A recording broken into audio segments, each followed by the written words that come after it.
All right, ladies and gentlemen, this is our second heavyweight bout of the evening. In the black corner, fighting out of Rio de Janeiro, representing Team Lloyd Irvin. Everyone, give it up for Muhammad Ali.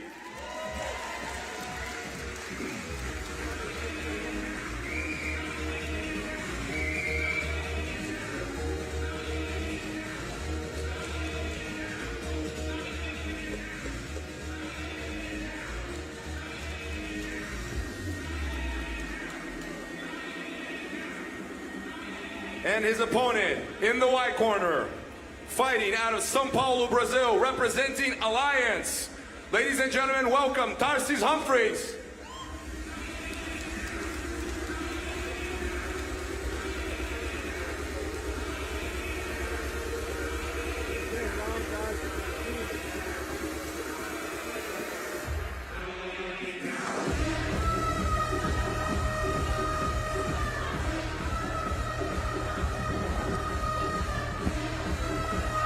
All right, Dave, I'm really excited about this one. Tarsis, an old opponent of both of us. Yes. I fought him before. You fought him before. You have like a classical battle with this guy at HCC 2007, right? Was it two of them. I've had two of them. He won the first one. I won the second one, but he's a you very guys had some wars, man. And Muhammad Ali, current super heavyweight world champion. Muhammad Ali with a little weight advantage. The heavyweight bracket is going up to 220. The weigh-ins was the day before. And, you know, Muhammad Ali had to cut some weight. Tarsis is not cutting anyway, so Muhammad with the weight advantage. Tarsis is very, very experienced, though, man. He's a high-profile fighter, very accomplished. I've known him for a long time. Yeah, with that single there. Yeah, he's got the pellet. Oh, Muhammad with the Kimura. Oh, nice. Tarsis just flows with it. Muhammad still has him. And with the takedown, no points yet. Tarsis very, very smart. Doesn't stay. If he stays down, it's points. If he doesn't, it doesn't. Nothing. Very crafty move. This is, look, I've never been a huge fan of advantages, but this is one of those situations, Dave, where like it's kind of justified. Like Muhammad should be rewarded. Like, okay, he didn't finish the takedown, but it's got to be worth something, right? Oh, he did get it. He get the 2 points. He felt that Tarsis was purposely going out of bounds, so he awarded Muhammad Ali 2 points. All right, it was a good submission attempt there. Again, Kimura traps it up. He's another guy that I've been able to work with personally on it. So Dave with the Kimura trap system. Dave, what's the website? KimuraTrap.com. KimuraTrap.com. Check it out, guys. Dave's helped my Kimura a lot. For those of you who don't know, Dave's been teaching at my gym for, what, a year now? Yeah, just about a year. Just about a year now. And so everyone's Kimura at the gym has gone up a level. By the way, we're going to announce here, me and Dave are starting a podcast very soon. So that's right. Keep your eyes open. And we're going to be, you know, it's going to be a BJJ podcast, but it's going to have a different twist to it. So we hope that you guys enjoy it. We have our studio ready. Nice, beautiful takedown attempt by Tarsis there. Wow. And Muhammad Ali with the top pressure. Nice, very aggressive. Now this is a position Tarsis is particularly good with when he does a turtle guard. Yeah, he turtles up really well. My first match with him, he frustrated me a lot with this because he was so good at defending here, and he goes for knee bars and omoplata setups from here. So for a lot of people, this is not a strong position, but for him it is. Yeah, and it reminds me a lot of Eduardo Telis. Eduardo Telis has got that, you know, he's credited with being the godfather of the turtle guard. And I've trained extensively with Telis. He's like the weirdest guy to train with, man. Like everything he does in theory is wrong. Like it's the number one lesson you learn in jiu-jitsu is don't give the back. And here comes this guy who's made a career out of giving the back to people, right? And he pulls it off. He's super dangerous when he's on his knees.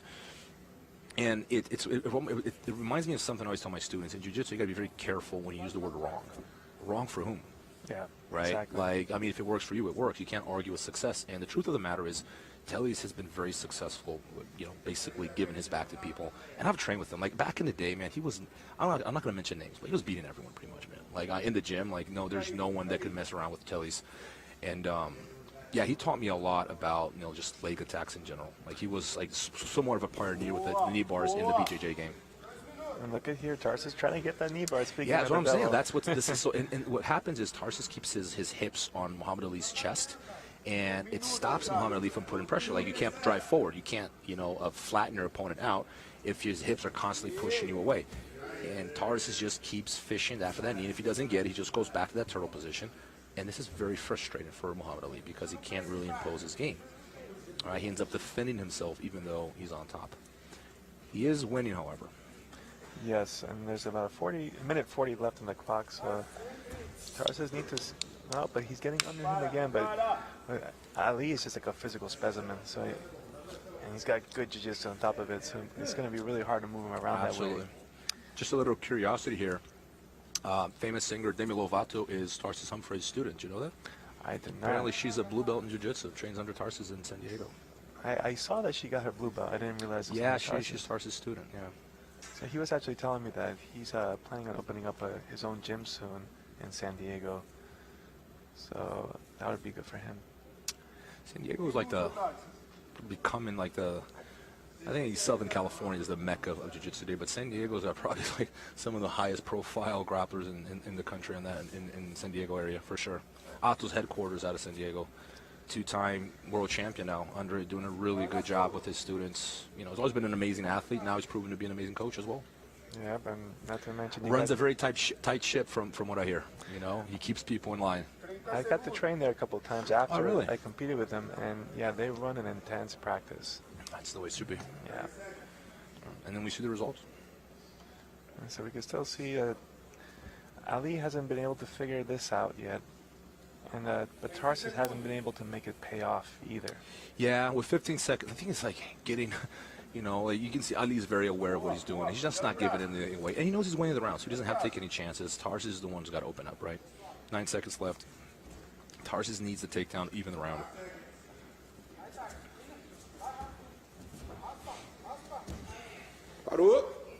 This is the end of the first round. That was a good first round. Tarsis, like, being able, he held off Muhammad Ali of the stopping game, which is Muhammad Ali is known for being a heavy top player, right? But, you know, it's just, Muhammad Ali's just not giving him much to work with. Like, he does a really good turtle guard game. He's very aggressive, he's just very well-rounded when he's on bottom, but Muhammad Ali's just giving no chances. Yeah, and you can see here in the replay, scoring that takedown there. But you could see how, I guess, how the ref would see that he started backing up a little bit, and we that's have what gave him the match. referee Ricardo Bastos, very experienced referee. That's why we brought him over.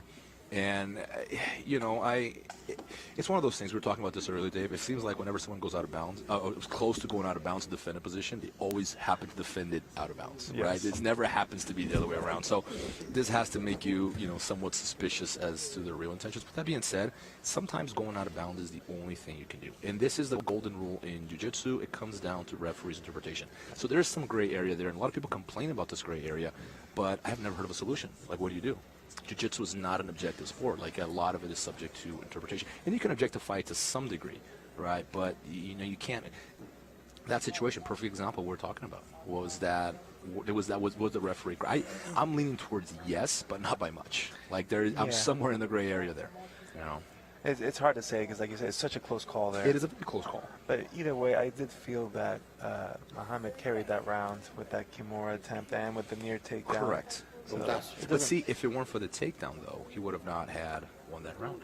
Correct. It would have been an even round. It would have been a 10-10, see?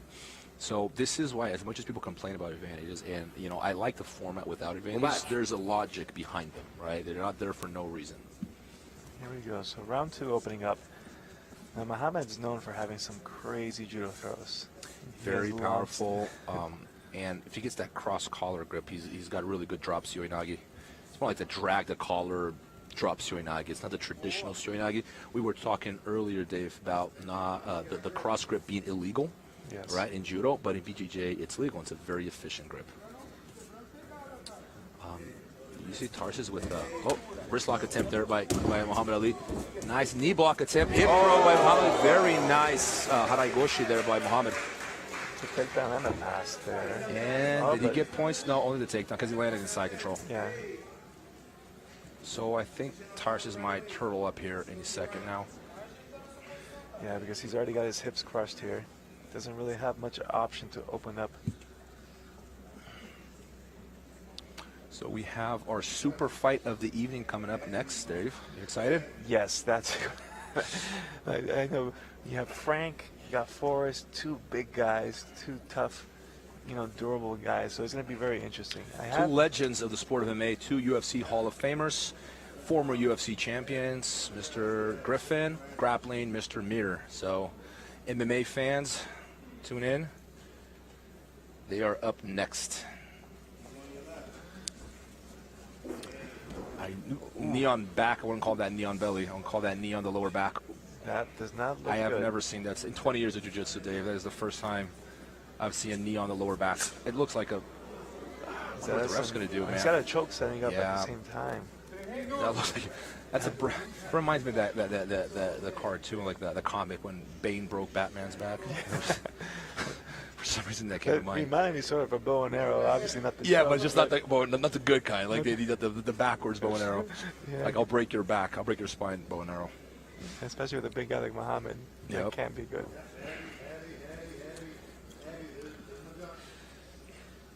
All right, shout out to my students in Mexico City, Itzel, and Promajos.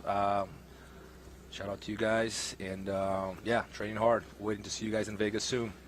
Dave, any shout outs? Well, to the people of Hawaii. Ooh, I'll be beautiful. there soon. Ooh, look at that though. Nice cartwheel there by Mohammed. Dave, you're going to be in Maui soon, is that right? That's correct. I'm going to be there from November 5th. Whoa, whoa, whoa. Dave, you're going to be teaching a seminar at the Nest with Eddie Sanchez, is that correct? We haven't announced it yet, but it looks like it'll be that way, so that'll be great. Looking forward to it. First time in Hawaii, so that should be fun. Nice. Gonna do First some- time, huh? First time. I'm going to be doing some shark diving there. Good So for you, man. You're not going to want to come back. Until I go there, I'm like, why do I live in Las Vegas? both gentlemen getting their uniforms back in order. Short little break there. Guys, shout out to some of the gyms that are representing the Black Belt products already. You can, if you're interested in representing the brand, you can email us at hello@blackbeltcbdproducts.com, and you can be a representative of the brand. Open to all gyms. Protein, pre-workout, and the CBD anti-inflammatory cream, which I'm taking, which is awesome, by the way. I'm off the ibuprofen, Nice. which is nice. I never wanted to be on ibuprofen, but like the CBD's been really helping. So Tarsis pulled guard and almost hit a kick over sweep again, but now he's got the lapel grip there.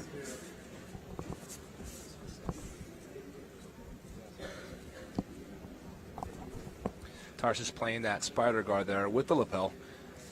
If there's anything that is annoying in BJJ, it is a lapel guard. By the way, we're going to have Keenan on the show. Didn't work out last second, but he was in the bracket originally, and I was excited to see him. He's known for being the guard father. Really annoying, lapel guard. Oh, with that one guard. Yeah, it's just so annoying, man. Like, I've been there. It's just like, get off of me, This is one of those. It's one of those situations, BJ. Like, you're lucky, Dave. You come from a no-gi background. That makes me like, I just want to be a no-gi grappler. Like, screw this lapel stuff. Oh, look at that. It's hard to pass. Look at that. Like, it just really stops you from getting where you want to be. And it's not just. It's hard to open up too because he broke that grip. But that's hard to do. I was just gonna say it's almost impossible to break the grip. I'm glad I didn't say it before he broke Tarsis' grip. But it is hard to break because it's not necessarily attached to your arm. Like a sleeve is easier because when you move your arm, sleeve moves with you, but a lapel is loose.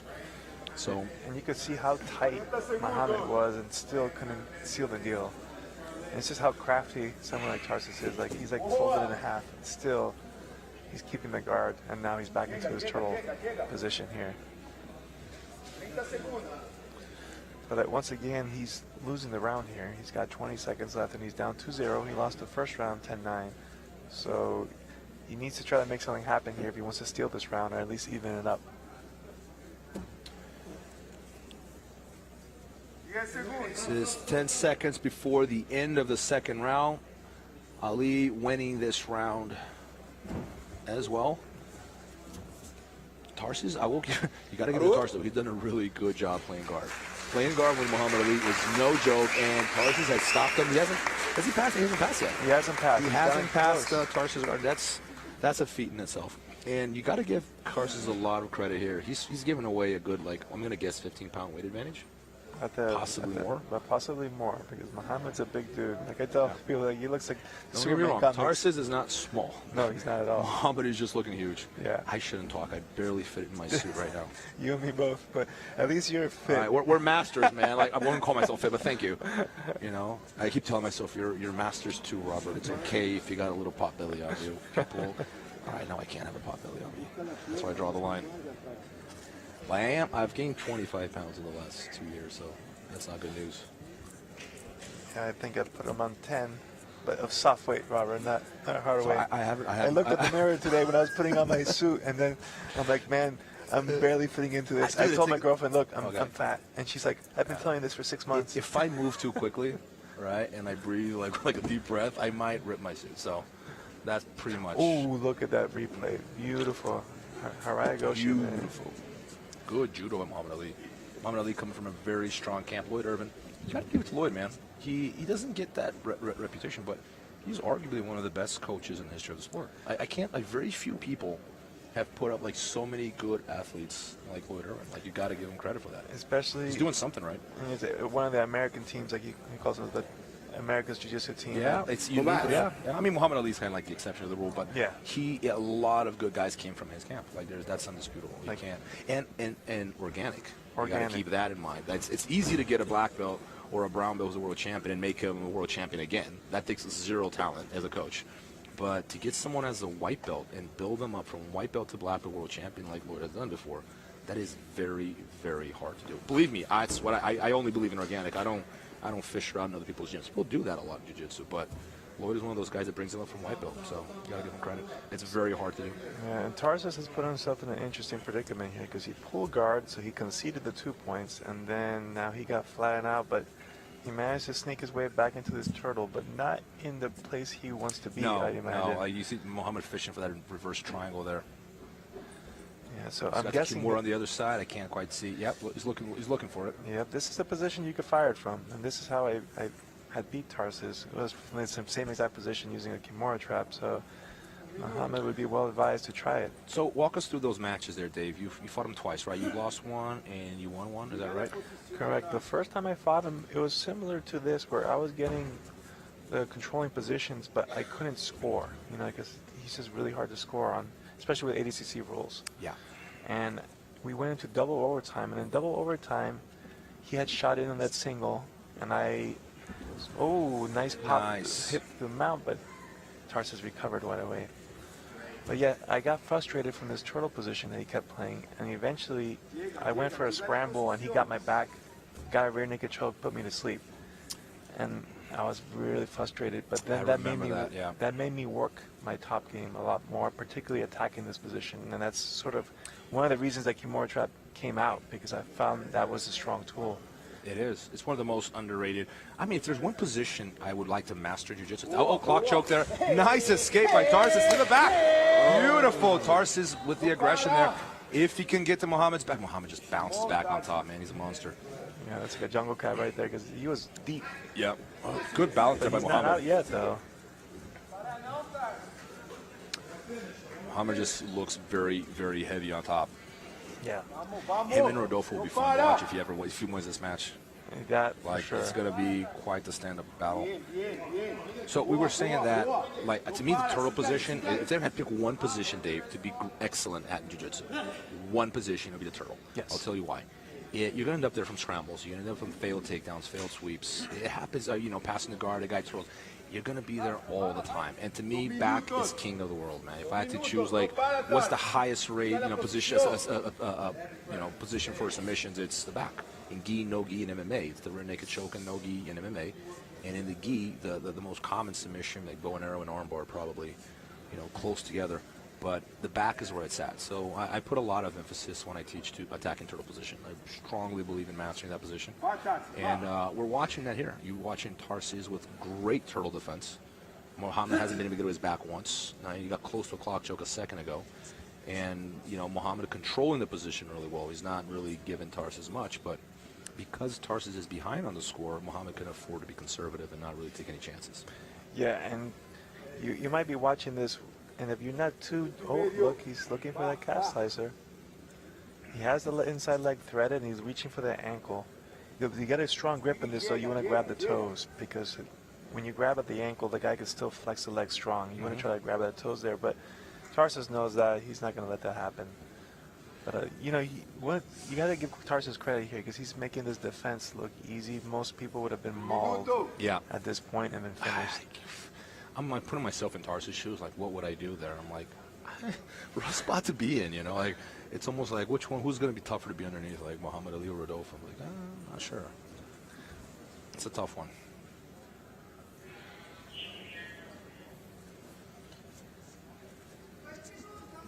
There's about 45 seconds left now. 40. This is the third round. Third round. 40 seconds left.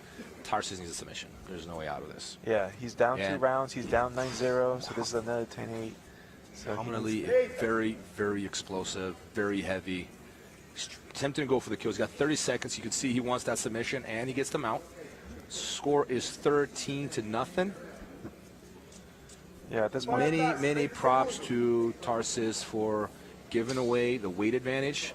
It was relatively short notice. Remember, Tarsis is replacing Marcelo Nunes, my student, who was going to be in this bracket, and he got injured about a week or maybe 8 days ago, and Tarsis jumped in last second, replaced him. So many props to Tarsis for stepping in there. Short notice against current world champion and a guy who's a lot heavier as well. So great performance by both these guys.